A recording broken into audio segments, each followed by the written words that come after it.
Hi, I'm Flora Lloyd from Onewheeldrive.net, and we're here at Southwest Motorrad in Kelowna to listen to Rene Cormier's presentation on University of Gravel Roads.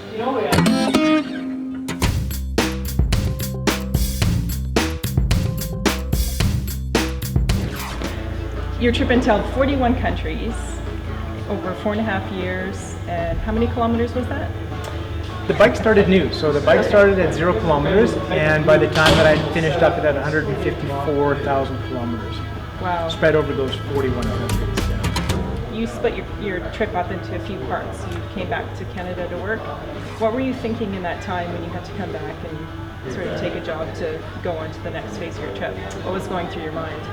Well, the obvious one was get cash. I had initially had money for 3 years, but I had spent 2.5 years of that in South America, or going to South America from here. And I knew that I still had the rest of the time to go, all through Africa and the Middle East, Central Asia. So I really had no option but to come back and make more money. And actually, when I was back in Canada, it was very easy to save money, because I knew that if I was to go out and drink beer with the guys, then that's $50 or $60, and that would only get me a night of beer, whereas I knew that in Argentina or Bolivia, that's two days traveling, 3 days traveling. So it was easy to put away the money. I slept on my brother's couch. I slept in a sleeping bag that I used for camping the previous 2.5 years. Worked on the motorcycle, tried to change things preventatively. Other than that, I was there for 10 months. Bike got shipped off by sea, and I flew in August of 2016.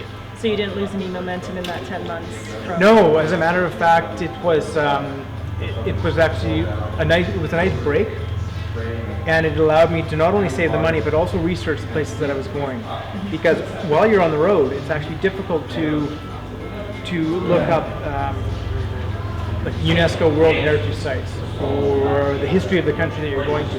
If you've got 5 countries in 5 weeks, it's almost impossible to actually get a grasp of the history of that place while you're on the road. So that year back in Edmonton helped me do that as well. How has your travels changed your outlook on life? Are you thinking now more of less is better, or were you that type of person before you did a lot of traveling? Yeah, I was that type of person before, which was odd, as my career was in the marketing world, and my job was actually to convince people that wasn't the case. But being on the motorcycle and having all my worldly possessions on the bike, 45 years or whatever it was, I was still giving stuff away near the end.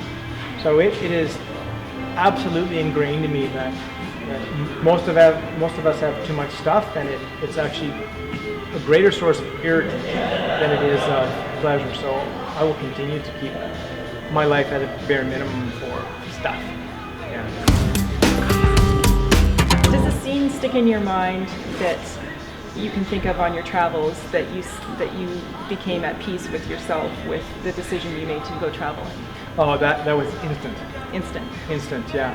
As soon as I started selling stuff, that there was no doubt in my mind that it was a foolish decision or one that I would come to regret. As soon as I started selling stuff and realized that, geez, you know what, the stuff that I bought these skis that I bought for $1,000 last fall, and I just got $250 for them. That was the first lesson, and that was just the first of a litany of lessons that came tumbling in. But not for 1 minute have I regretted the choice to go, or the manner in which I did go.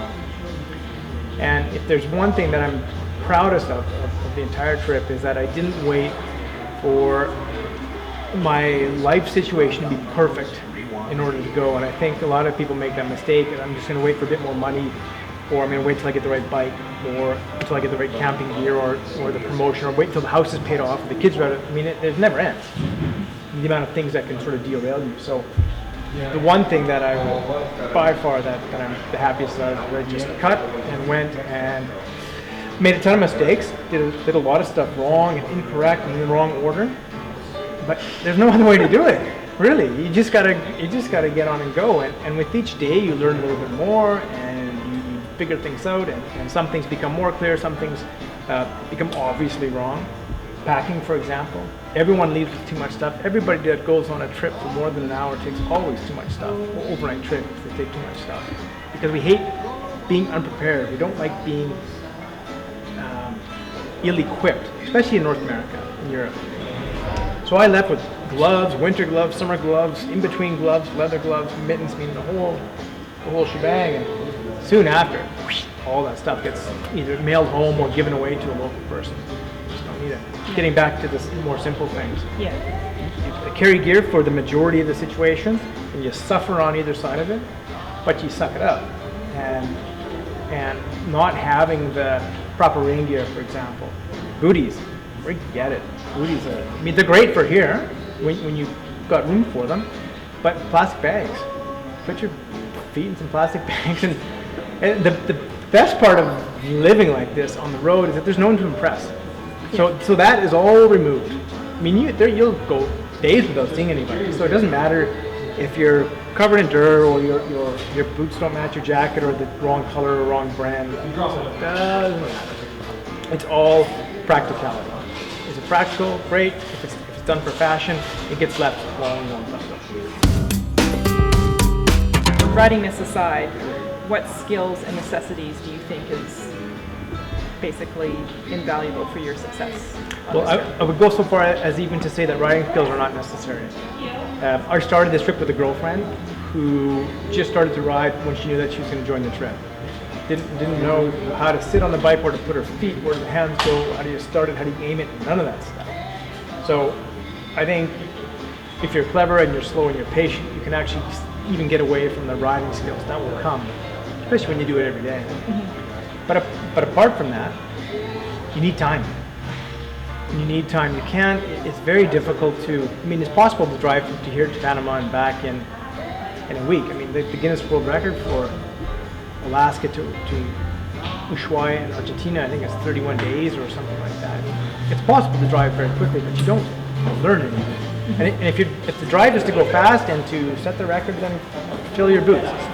You know, have at her. But really, if you're going there to learn and to experience another culture, which I suspect that's why a lot of us do this kind of riding, you need the time to do it. Mm-hmm. And you need more time than money. That's the other thing. I think people are, my budget's $26 a day, $25 a day for this trip, including petrol. So you don't need a ton of cash, but you need the time to go and enjoy yourself. So that's actually less money than it would cost for you to live in Edmonton a day. Guaranteed. Yeah. Yeah, and that includes always beer. There's always beer at the end of the day, so.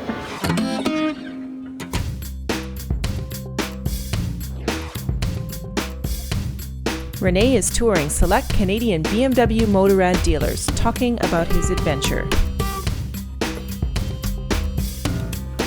His book can be purchased at universityofgravelroads.com or your select chapters retailers.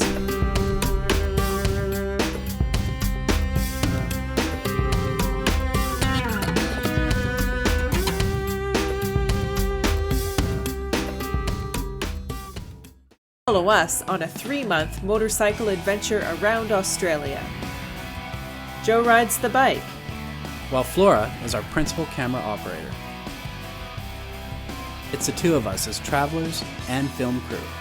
This is Australia, inside out.